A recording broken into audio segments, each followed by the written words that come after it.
மகா கந்த சஷ்டி விரதத்தோட 4வது நாள் காலையில் எழுந்து குளிச்சுட்டு வந்துட்டு சாமிக்கிட்ட க்ளீன் பண்ணி பழைய கோலத்தை எல்லாமே எடுத்துட்டு அதுக்கப்புறம் புதுசாக கோலம் போட்டு நான் எழுந்து வரவும் தம்பியும் எழுந்து வந்துட்டார்.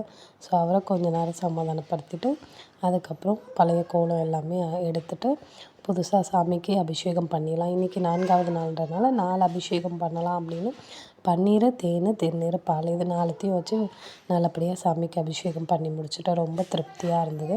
அபிஷேகம் பண்ணிவிட்டு சர்க்கரை கோலம் போட்டு 4வது விளக்கு இன்றைக்கி ஏற்றியாச்சு. ஆல்ரெடி 3 விளக்கு ஏற்றிருப்போம். இன்றைக்கி 4வது விளக்கு ஏற்றி சாமிக்கு பாலும் பழமும் வச்சு சாமியை நல்லபடியாக கும்பிட்டுட்டேன். மற்ற நாளில் கூட நம்ம ஏதாவது ரோட் சைட் போகும்போதோ இல்லை நம்ம வீட்டில் சமைச்சாலுமே பசிக்குது அப்படின்ற ஃபீல் வரும். நான் அதை அந்த டியூஸ்டேயில் விரதம் இருக்கும்போதெல்லாம் யோசிச்சுருக்கேன். ஸோ பசிக்குது அப்படின்ற ஒரு ஃபீல் இருக்கும். ஆனால் இந்த மகா கந்த சஷ்டி விரதத்தில் மட்டும் நானும் பார்த்துட்டேன். இந்த 2 வருஷமாக எனக்கு அந்த பசின்ற ஒரு ஃபீலே வர மாட்டேது. இந்த வருஷம் சுத்தமாக வரலை. அந்த பால் பழம் சாப்பிட்றதுக்கே தோணலை. வெறும் தண்ணியை தான் குடிக்கணும் அப்படிங்கிற மாதிரி இருந்தது.